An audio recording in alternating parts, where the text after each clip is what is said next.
What's goody gang? Today I'm gonna be showing y'all something special, yo. I'm gonna be showing y'all how to combine dreadlocks, also how to save a dreadlock when it's thinning, and just basically, if you want to, you could be turning all your locks into wicks with this same process. So I'm gonna go ahead and show y'all what it is locked in. First things first, you want to get yourself a crochet needle. Now these crochet needles, they come in different levels. So there you can have a 1 prong, you can have a 2 prong, or a 3 prong. I'm not gonna lie, for me, the 3 prong just seems like it works the best.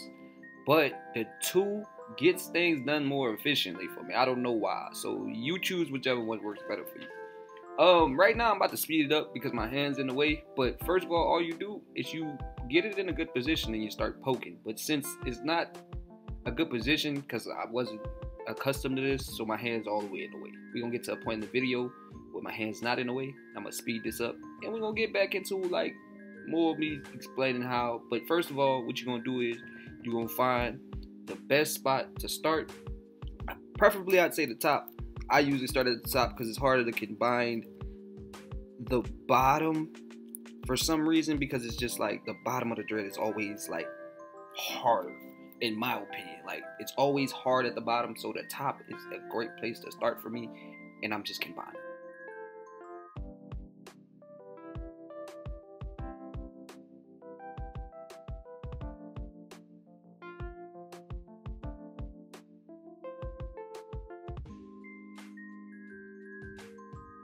Alright, jumping back in, you can see most of the process right here. Now, as you can see, as I get more towards the end, I'm trying to keep the 2 different dreads as close together as possible. And once you put the crochet needle in, you're basically just trying to tangle the hair, mat it together. As you're doing this, inevitably, a lot of the time, the dread shrinks a little because the hair is being like entangled. So if you lose a little bit of length, that's just a process of the wicks and kind of combining. If you're more talented at it, you don't have to lose it, but you can shape it any way you want with your hand while you're doing it. But look, I done got all the way down here, and you can see the part that's just not together. As far as the rest of it, I've been doing a great job at combining it and saving this lock. Well, I don't think this was a save one. I think this was just a combine. And the process stays the same. We just continue to poke until we can get it exactly matted together the way we want, and also use your fingers to form the lock the way you want it to look. You can definitely use your fingers to make the hair do what you want it to do. Now, I'm not gonna lie, I heard of a lot of different techniques, and honestly, I just feel like it's just whatever technique works best for you, because it's a lot of poking. And for the most part, I almost forgot this, make sure you don't put your finger in the wrong spot. If you have your finger in the exact spot where you're trying to do it, you're gonna slice your finger. Like it's gonna happen. It happens to the best of us. I sliced my finger so many times, and that's one thing you really have to watch out when you're doing it. It will slice your finger. But if you figure out the technique and you get it done right, it will be easier every time you try this. I'm telling you, this is the only reason why I got good, because I tried it in my own head. Now look at how far we've gotten. We've gotten a whole dread together, y'all. Look at this. Another tip is, guys, whenever you're doing it, make sure you be excessive. Make sure you don't see that it's a little together and you see that it's holding a little bit and then you quit. That is the worst thing you can do, because it can loosen. So the more you poke it, the more matted you get the hair, the more entangled you get it, the better. If you do it enough, it will hold and possibly won't even come untangled. But some people need to get theirs re-tightened because it loosens up, especially when you do the wicks. But if you do it correctly, you will not have that problem. So that's kind of how you would know if you did it correctly or not, whether it's loosening. And not to say if the lock is loosening or the wick is loosening, I'm sorry, doesn't mean you did it wrong. It just means you didn't mat it together enough. It's a give or take situation. It just depends on the technique and how much work you put in. The last thing I'm gonna say is, remember that you are tightening this together. So Don't just go for like a poking motion, the way you're just poking at the locks. Try to tighten them together. It's hair, remember that.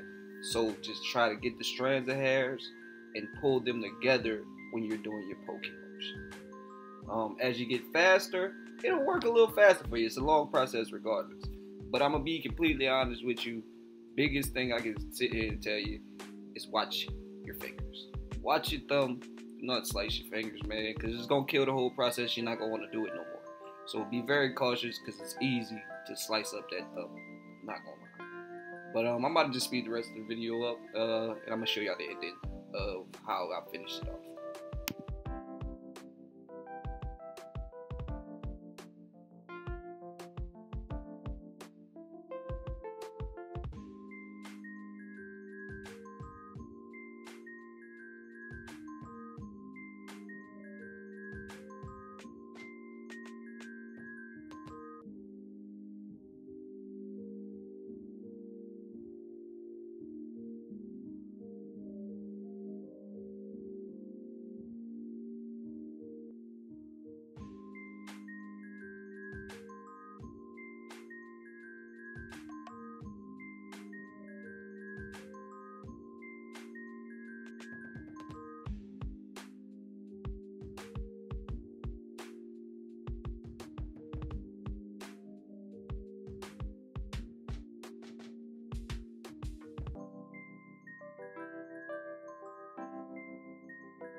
Now, at this point, I'm feeling pretty confident with what my product is.